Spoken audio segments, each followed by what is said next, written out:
صل علی محمد وآل محمد۔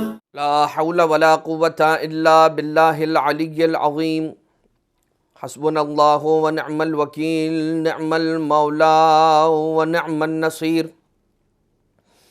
اعوذ باللہ من الشیطان اللعین الرجیم۔ بسم اللہ الرحمن الرحیم۔ حمدا لک یا ذا الجود والاحسان والفضل والطول والامتنان، وصلاة وسلاما على من لا ينطق عن الهوى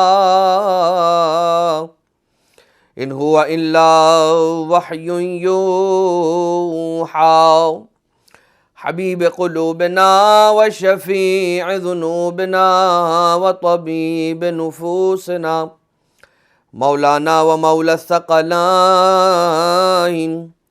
جد الحسن والحسين أبي القاسم المصطفى محمد، اللهم صل على محمد وآل محمد وعلى آله الذين أذهب الله عنهم الرجس وطهرهم تطهيرا، اللهم صل على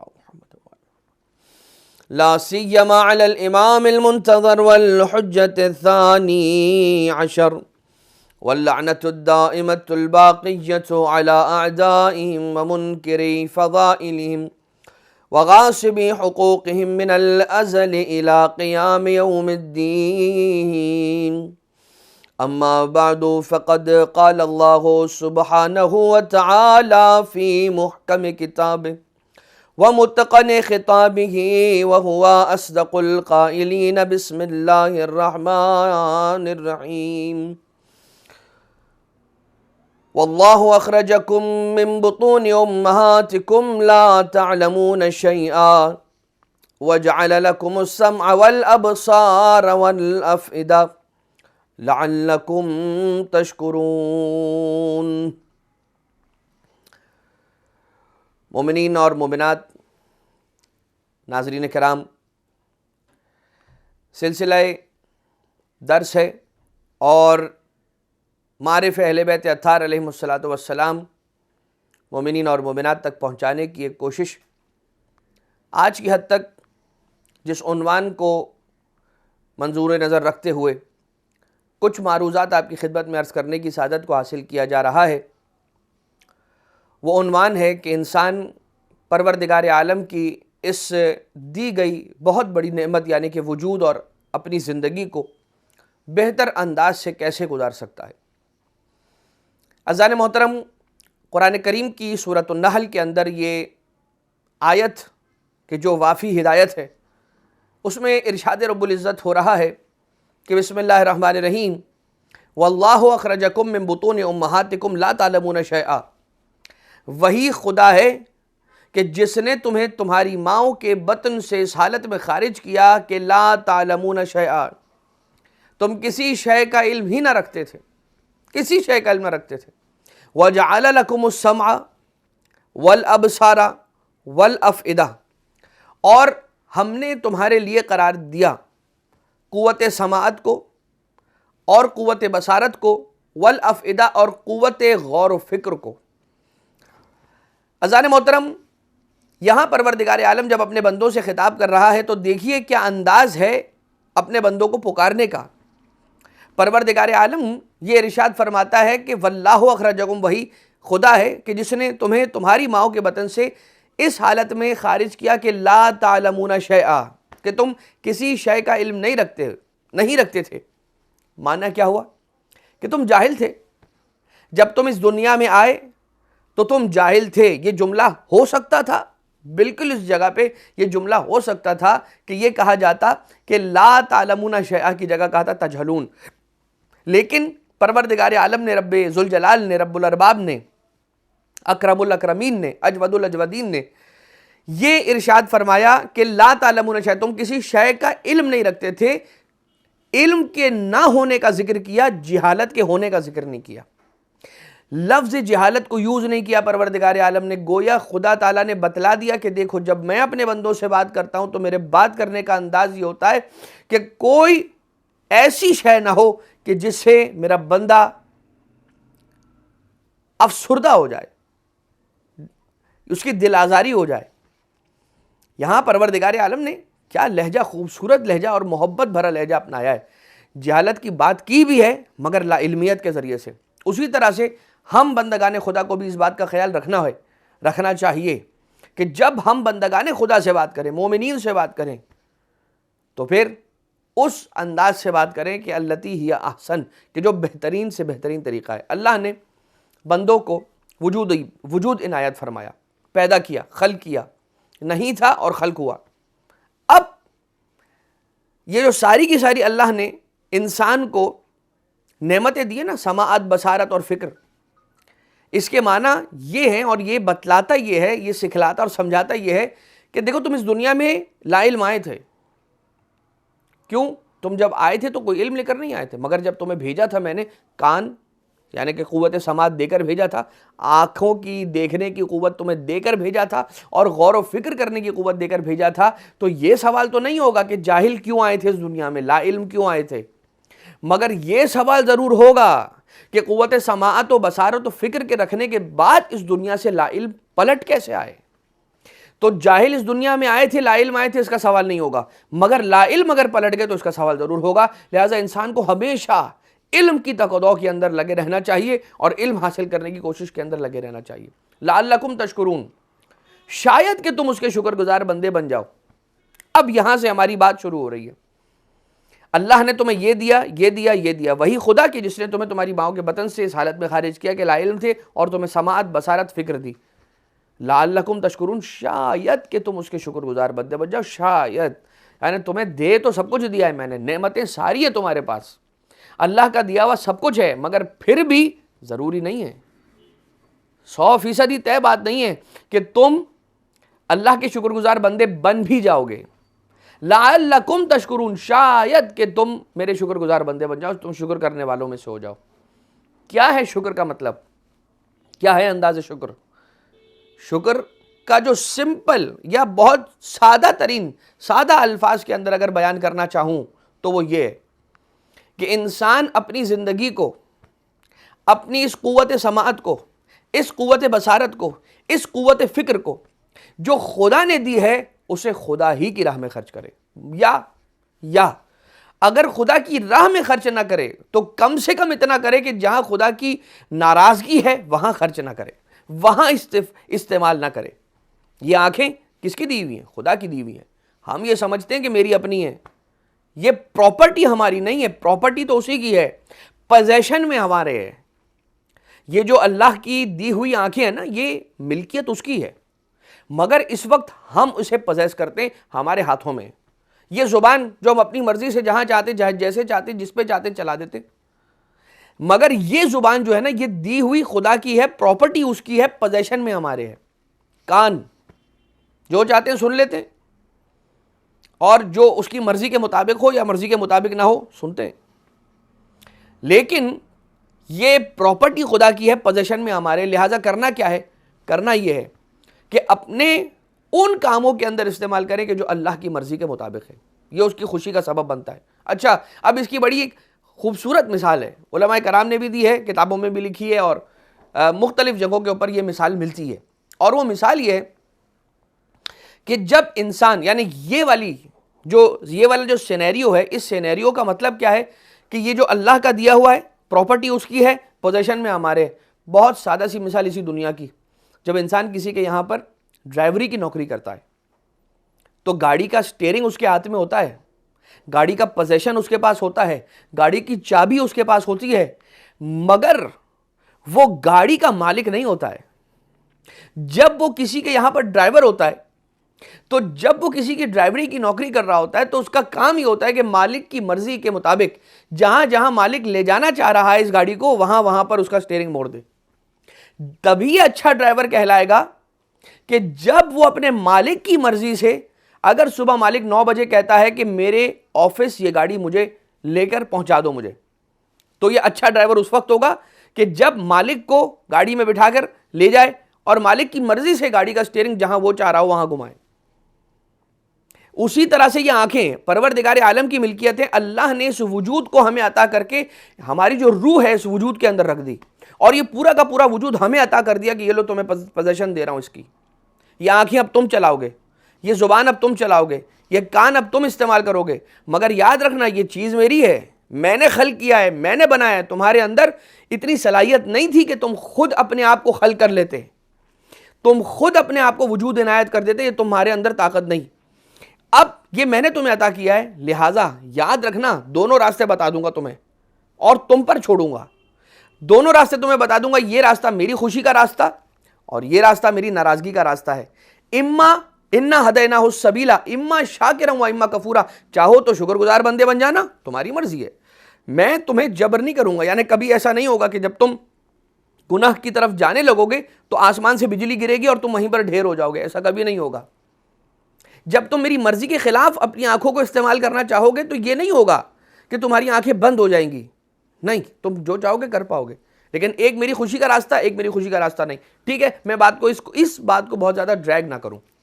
لہٰذا شکر گزاری کا کم سے کم کانسیپٹ کیا ہے کہ انسان اللہ کی دی ہوئی نعمتوں کو وہاں استعمال کرے کہ جہاں اس کی رضامندی کا سبب بنے. یہ بات ختم ہو گئی. تو اب اس دنیا کے اندر کوئی بھی آپ کو ایسا نہیں ملے گا کہ جو پڑھا لکھا ہے. ہم نے بات یہاں سے شروع کی تھی نا کہ اس دنیا میں لا علم آئے ہو, لیکن یہ سب کچھ لے کر آئے ہو کہ تمہیں دنیا میں آ کر علم حاصل کرنا ہے. یہاں پر رک کر میں فضیلت کا ایک نقطہ بتا کر آگے بڑھ جانا چاہتا ہوں.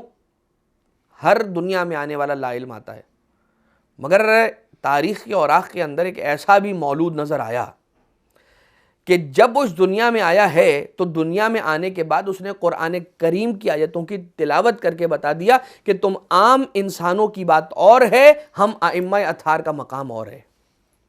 لہٰذا اپنا مقایسہ کبھی ہم ائمہ کے ساتھ نہ کرنا, اس لیے کہ تم وہ ہو کہ جو جب دنیا میں آتے ہو لا علم آتے ہو. ہم وہ ہیں کہ جب دنیا میں آتے ہیں تو امام بن کر آتے ہیں, دنیا میں آ کر امام نہیں بنتے, امام بن کر دنیا میں آتے ہیں. ٹھیک, بات کو آگے بڑھائیں. اور یہ پروردگار عالم کا احسان اور اس کا فضل ہے اور اس کا کرم ہے کہ اس نے ہمیں وجود دیا. تو اپنی زندگی کو بہتر سے بہتر بنانے کا طریقہ کیا ہے؟ اس کی زیادہ سے زیادہ حمد و ثنا کریں, اس کی خوشی کا سبب بنتا ہے. جہاں انسان کوئی نعمت دیکھے, کسی نعمت کی طرف جائے, کسی نعمت کو حاصل کرے, فوراً اس کی حمد و ثنا کرے, الحمدللہ. یہ پروردگار عالم نے طے کیا ہے کہ جو شخص میری بارگاہ میں استغفار کرے گا, یعنی کہ استغفر اللہ ربی و اتوب الیہ کہے گا, میں اس کے رزق میں اضافہ کر دوں گا. یہ پروردگار عالم نے طے کیا ہوا ہے کہ جب میں کوئی نعمت کسی بندے کو دوں گا, اگر اس نے اس نعمت پر شکر کیا تو میں اس نعمت میں اضافہ کر دوں گا, زیادتی کر دوں گا, اس میں دوام عطا کر دوں گا. اگر وہ ٹیمپرری ہوئی اسے پرماننٹ کر دوں گا. اگر میری دی ہوئی نعمت پر اس نے شکرن شکرن شکرا کہا. یہی وجہ ہے کہ سجدہ شکر کی دو قسمیں, ایک نماز ختم کرنے کے بعد سجدے میں جا کر 100 مرتبہ شکرن للہ شکرن للہ شکرن للہ, اور ایک طریقہ یہ ہے کہ سجدے میں سر رکھ کے عفن للہ عفن للہ عفن للہ. تو شکر اور استغفار, اور ساتھ ہی ساتھ ایک بہت بڑی عبادت, بہت زیادہ ثواب کی موجب, محمد و آل محمد علیہ الصلوۃ والسلام پر درود کا بھیجنا. اللہم صلی علی محمد و آل محمد, کثرت کے ساتھ درود انسان بھیجتا رہے. مگر میں یہاں سے اور آگے بڑھنا چاہ رہا ہوں, اور وہ مرحلہ ہے حمد کا مرحلہ. انسان اس بات کو یاد رکھے, کچھ علماء نے یہ بھی کہا کہ شکر کو حمد کے ساتھ ملا کر پڑھا کریں. شکر والحمدللہ, الشکر والحمدللہ, اس طرح سے پڑھیں. بہت زیادہ نعمتوں کی فراوانی اور نعمتوں کی بارش کا سبب بنتا ہے. خیر, حمد ہوتی کیا ہے؟ جب بات حمد کی آتی ہے تو پھر یہ بھی تو ہوگی نا کہ ہم تعریف کو کہتے ہیں, صحیح ہے, تو مدح بھی تو تعریف کو کہتے ہیں, ثنا بھی تعریف کو کہتے ہیں. مدح و ثنا تقریباً ایک ہی چیز ہے. لیکن پھر سوال یہ پیدا ہوتا ہے کہ حمد اور مدح میں فرق کیا ہے؟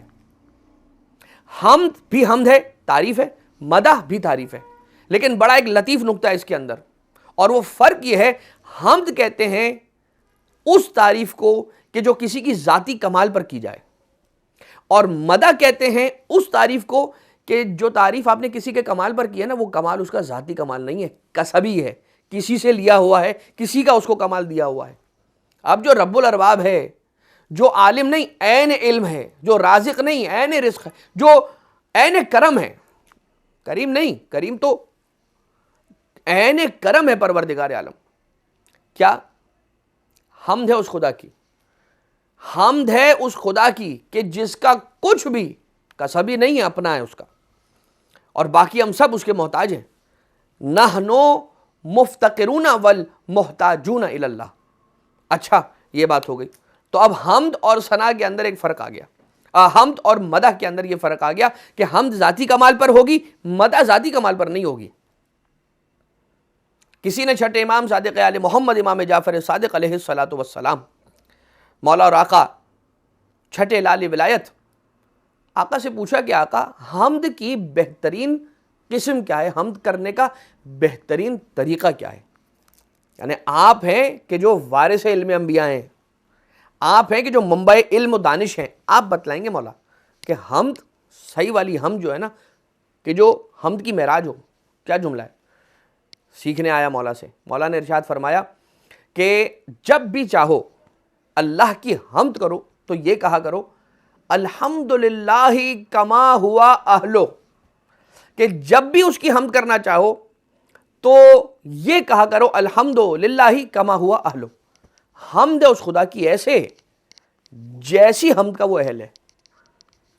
ٹھیک، یہاں پر مولا مزید آگے ارشاد فرماتے ہیں، حدیث مکمل نہیں ہو رہی، ابھی حدیث آگے بڑھ رہی ہے۔ آقا و مولا ارشاد فرماتے ہیں علیہ الصلاۃ والسلام، مولا کہتے ہیں، مولا فرماتے ہیں کہ جب کوئی بندہ خدا اس انداز سے حمد خدا کرتا ہے، یہ کہہ کر کہ الحمدللہ کما ہوا اہلو، تو یہ بات ملائکہ کے پاس جاتی ہے کہ اس کا ثواب نامہ اعمال میں لکھیں۔ جب وہ اس کا ثواب نامہ اعمال میں لکھنا چاہتے ہیں تو رک جاتے ہیں، توقف کر لیتے ہیں، وقف آ جاتا ہے۔ پروردگار عالم ان سے سوال کرتا ہے، پوچھتا ہے کیوں نہیں لکھتے اس کے اس عمل کا یہ ثواب؟ تو فرشتوں کا جواب آتا ہے کہ بار الہ رب ذوالجلال یہ کہہ رہا ہے الحمدللہ کما ہوا اہلو، حمد ہے اس خدا کی جیسی حمد کا وہ اہل ہے۔ پروردگارہ ہمیں کیا پتا کہ تو کس طرح کی حمد کا اہل ہے، جب ہمیں یہ نہیں پتا کہ آپ کو کس طرح کی حمد آپ کے شایع نشان بنے گی تو ہم اس کا ثواب کیسے لکھ سکتے ہیں؟ تو ہاتف غیبی کی صدا آتی ہے ملائکہ کو کہ تم چھوڑ دو اے ملائکہ، تم رہنے دو، اب اس کا ثواب نہ لکھو بلکہ اس کا ثواب مجھ پر چھوڑو، اب جیسی حمد کا میں اہل ہوں ویسی جزا میں اسے دوں گا۔ یہ ہے، اور یہ انداز کتنا کریمانہ انداز ہے۔ اب یہ کیا ہے ہم نہیں جانتے، لیکن اگر ہم نہیں جانتے تو ہمارے نہ جاننے کا ہمیں اہل بیت اطہار کی جانب سے کوئی نقصان نہیں ہوا، ہمارے نہ جاننے کا بار الہ رب ذوالجلال کی جانب سے کوئی نقصان نہیں ہوا۔ اس نے کہا تم نہیں جانتے نا، مگر یہ تو جانتے ہو کہ کوئی اہلیت ہے، ایسا اہل خدا کہ جو میں نہیں کر سکتا، میں عاجز ہوں، تو میں یہ کہہ دیتا ہوں کہ مجھے نہیں پتا، جیسی حمد کا وہ اہل ہے۔ پھر خدا کہتا ہے اب میں I am going to take care of it, اور میں تمہیں ثواب دوں گا۔ آ جائیے، یہ تو بات تھی چھٹے امام علیہ السلام کی، اب آ جائیے 10ویں امام علیہ السلام۔ ایک شخص آقا کے مولا کے دروازے پہ آیا اور دروازے کو کھٹکھٹایا۔ کون ہے؟ سامرہ شہر کا بہت بڑا کارونگ کرنے والا۔ وہ کیا کرتا ہے؟ کارونگ کرنے والے کا کیا کام ہوتا ہے؟ شیشے پہ کارونگ کرتا ہے، وڈ پہ کارونگ کرتا ہے، لوہے پہ آئرن پہ کارونگ کرتا ہے۔ اس نے کارونگ کی، بادشاہ نے اسے ڈائمنڈ دیا تھا، ڈائمنڈ پہ کارونگ کرتے کرتے وہ اپنے اوزار کے ذریعے سے اس پہ چوٹ مار مار کے اسے کاف کر رہا ہے، اسے ڈھال کے کوئی نام لکھ رہا ہے، کوئی تصویر بنا رہا ہے، کوئی شکل بنا رہا ہے۔ جیسے اس نے ایک چوٹ ماری وہ ہیرا ٹوٹ کر 2 ٹکڑوں میں بٹ گیا۔ اب یہ خوفزدہ ہو گیا، کہا کہ اب میری موت یقینی ہے۔ اب چونکہ موت یقینی ہے تو امام نقی ہادی علیہ الصلوۃ والسلام کے در پہ جانا، ان کا دروازہ کھٹکھٹانا، یہ بھی موت کو دعوت دینے کے عین مترادف ہے۔ تو مرنا تو میں نے ویسے ہی ہے، تو کیوں نہ آقا کے گھر پہ ایک بار دروازہ کھٹکھٹا کے اپنی التجا مولا کی خدمت میں پیش کر دوں۔ دروازے کو کھٹکھٹایا، مولا تشریف لائے، دروازے کو کھولا اور کہا کہ دیکھ تیرا مسئلہ حل ہو جائے گا، تو چلا جا۔ اب سنیے گا، یونس نام کا یہ نقاش، اسے عربی زبان میں کاونگ کرنے والے کو کہتے ہیں نقاش، اور اس کا نام ہے یونس، اسی لیے آپ کو یہ واقعہ کتابوں میں ملے گا، یونس نقاش کا واقعہ۔ یونس نقاش نے جیسے سنا نا کہ مولا نے فرمایا کہ جا تیرا کام ہو جائے گا، تیری مشکل حل ہو جائے گی، اس وقت اس نے ایک لہجہ تاخیر بھی نہیں کی اور کہا مولا آپ کا شکریہ، خدا حافظ، چلا آیا۔ کتنا یقین ہے آقا کی ذات پر، کتنا یقین ہے مولا کی ذات پر۔ یہ کہہ کر وہ چلا آیا، گھر آیا، تھوڑی دیر ہوئی تھی، دروازے پہ دستک ہوئی۔ کون؟ میں بادشاہ کا پیغام لے کر آیا ہوں۔ کیا پیغام؟ دربار سے آیا ہوں۔ دروازے کو کھولا، خوف زدہ ہے، دروازے کو کھولا کہ بادشاہ نے آپ کے لیے یہ پیغام بھجوایا ہے جناب یونس کہ اس ہیرے کو اب کاٹ کر 2 برابر کے ٹکڑوں میں بانٹ دینا، اس لیے کہ میری 2 بیٹیاں ہیں، دونوں بیٹیوں کا آپس میں نزاع ہو گیا ہے، ان دونوں ہی کو یہ ہیرا چاہیے اور ہیرا ہے ایک، میں دونوں کو دے نہیں سکتا، لہٰذا تجھ سے گزارش ہے اسے برابر کے 2 ٹکڑوں میں بانٹ دینا تاکہ میں دونوں کو دے کر ایک ایک حصہ دونوں کو خوش کر دوں۔ اب یہ دوبارہ سے مولا کے پاس آیا، مولا کو شکریہ ادا کیا، دروازہ بند ہوا۔ اب اندر سے راوی نے روایت کرنا شروع کیا، ابو ہاشم جعفری یہ کہتے ہیں کہ جیسے یونس نقاش مولا کا شکریہ ادا کر کے چلا گیا، آقا نے اپنے ہاتھوں کو دست دعا کو آسمان کی جانب بلند کیا اور کہنے لگے حمد ہے اس خدا کی کہ جس نے ہمیں اس کی حقیقی حمد کرنے والا قرار دیا۔ حقیقی حمد کیا ہوتی ہے؟ حقیقی حمد یہ ہوتی ہے کہ اپنے ہر کمال کو پروردگار عالم کی طرف پلٹا دینا۔ تمہارا بڑا کمال ہوگا، تم بہت بڑے آفیسر ہوگے، تم بہت بڑے رینک پر ڈیزگنیٹڈ ہوگے، تم بہت بڑی شخصیت ہوگے، دنیا کا بہت بڑا نام ہوگے، لیکن یاد رکھنا ہر چیز کو پلٹاؤ خدا کی جانب سے، اس لیے کہ تمہیں نام بھی تو ملا اہل بیت کے صدقے میں ہی ہے، یہ تمہیں نام ملا پروردگار عالم کے کرم ہی کے صدقے میں تو ہے، اس کے کرم کو اسی کی طرف پلٹا دو تو پھر یہ یاد رکھنا اس کے کرم کا سلسلہ کبھی تم پر رکے گا نہیں۔ یہ ہے امام معصوم علیہ السلام کی تربیت اور اپنی زندگی کو بہتر بنانے کا انداز کہ انسان کو اگر ہمیشہ نان سٹاپ آگے بڑھتے رہنا ہے تو اس کی حمد کرتا رہے اور اس کا شکر بجا لاتا رہے اور اس کی بارگاہ میں استغفار کرتا رہے اور درود کی کثرت کے ساتھ تلاوت کرتا رہے۔ میں یہاں پر رک کر، کتنے کریم اہل بیت، شیخ بہائی ایک دروازہ بنایا مولا رضا علیہ السلام کے حرم میں، اور چونکہ بہت بڑے عملیات کے ماہر، بہت بڑے آرکیٹیکٹ، بہت بڑے فلکیات کے ماہر، علوم دینیہ اور علوم دنیاویہ کا ایسا حسین امتزاج اور اس بلندی کے اوپر تھے کہ اپنے دور کے بہت بڑے سائنٹسٹ، اپنے دور کے بہت بڑے فقیہ، دنیاوی اور دینی دونوں علوم کے اندر مہارت حاصل کی ہوئی۔ اب مولا رضا علیہ السلام کے حرم کی آرکیٹیکٹ انہوں نے کی، نجف اشرف میں مولا امیر کائنات علیہ السلام کے حرم کی آرکیٹیکٹ انہوں نے کی۔ جب مولا رضا علیہ السلام روحی وارواہ العالمین علیہ تراب مقدمہ الفدا مولا آپ کے حرم کے دروازوں میں سے ایک دروازے کی چوکھٹ کو بنایا نا، تو اس کے اندر نیچے کوئی ایسا تعویذ رکھا یا کوئی ایسا عمل کیا یا کوئی ایسا وہ باندھا انہوں نے وہاں پر حصار کہ جس کے نتیجے میں بدکار یا جس کی ولادت پاکیزہ نہ ہو، جسے طیب الولادہ نہ ہونا کہتے ہیں، طیب الولادہ جو نہ ہو، وہ اندر نہ جا سکے۔ یہ کیا، رات کو گھر جا کے سوئے، خواب میں مولا رضا علیہ السلام کی زیارت ہوئی۔ کہا تو میرے کسی ایک زائر کو بھی آنے کے لیے میری بارگاہ میں کیسے روک سکتا ہے؟ اور بہرحال اب یہ مختلف انداز سے واقعات ہیں کہ کسی خادم کے خواب میں آئے مولا اور آنے کے بعد کہا کہ جب شیخ بہائی کل آ جائیں تو انہیں یہ پیغام دے دینا کہ ایسا نہ کر، اس لیے کہ یہ دربار سب کے لیے کھلا ہوا ہے، کوئی ایک بھی ایسا شخص نہیں ہے کہ جو یہاں آنا چاہے اور اس کی یہاں تک رسائی نہ ہو۔ اسی لیے تو ہم کہتے ہیں کہ صرف مومنین کے امام نہیں، صرف مسلمین کے امام نہیں، یہ ہر انسان کے امام ہیں۔ ارے انسانوں ہی کے نہیں، چرند پرند کے بھی امام ہیں، جماعتات نباتات کے بھی امام ہیں، اشجار و احجار کے بھی امام ہیں۔ اب کیسا کرم والا گھرانہ ہے یہ۔ اب یہاں پر رک کر میں اس بات کو یہاں پر روک دینا چاہتا ہوں، ورنہ کرم اہل بیت کی بہت ساری مثالیں ہیں۔ تو ایک میں نے پازیٹیو سائیڈ بتائی، ایک تھوڑا سا وہ میں آپ کی خدمت میں عرض کرنا چاہتا ہوں کہ وہ افعال اور وہ اعمال کے جو انسان کی زندگی میں غم لانے کا سبب بنتے ہیں۔ کون سے ایسے اعمال ہیں کہ جن کی وجہ سے انسان کی زندگی میں غم آتا ہے؟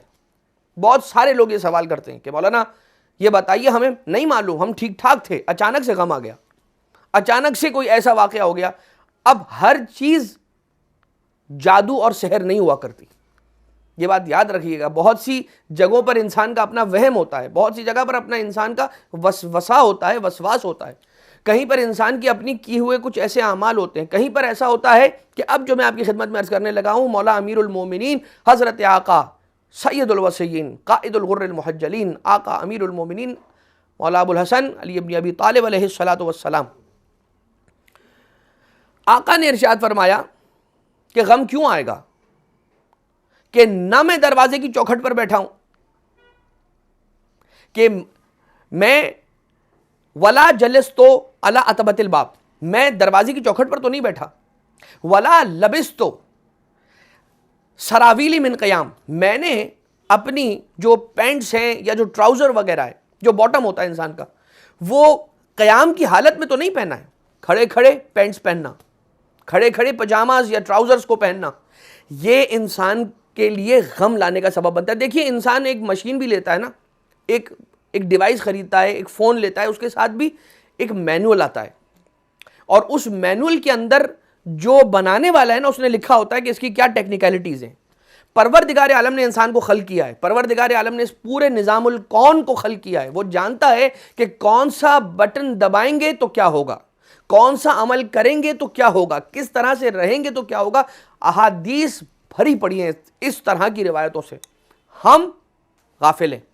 اب سنیے گا، مولا امیر کائنات علیہ السلام فرماتے ہیں نہ میں دروازے کی چوکھٹ پر بیٹھا ہوں کہ غم آئے، نہ میں نے کھڑے رہ کر قیام کی حالت میں اپنے باٹم کو، اپنے ٹراؤزر کو، اپنے پجاماز کو پہنا، سراویل، نہ میں نے اپنے دامن سے اپنے چہرے کو اور اپنے منہ کو پوچھا. ہم کیا کرتے ہیں، ایک ٹاول ہونا چاہیے الگ سے، انسان جس سے اپنے چہرے کو صاف کرے، ہاتھوں کو پوچھے. لیکن ہوتا کیا ہے، وقت ہمارے پاس اتنا کم ہے تو ہم شارٹ کٹ دیکھتے ہیں، ہم کہتے ہیں کہ یہ دامن اٹھاؤ اور اسی سے چہرہ بھی پوچھ لیا، منہ بھی صاف کر لیا، ہاتھوں کو بھی دھو لیا، پوچھ لیا.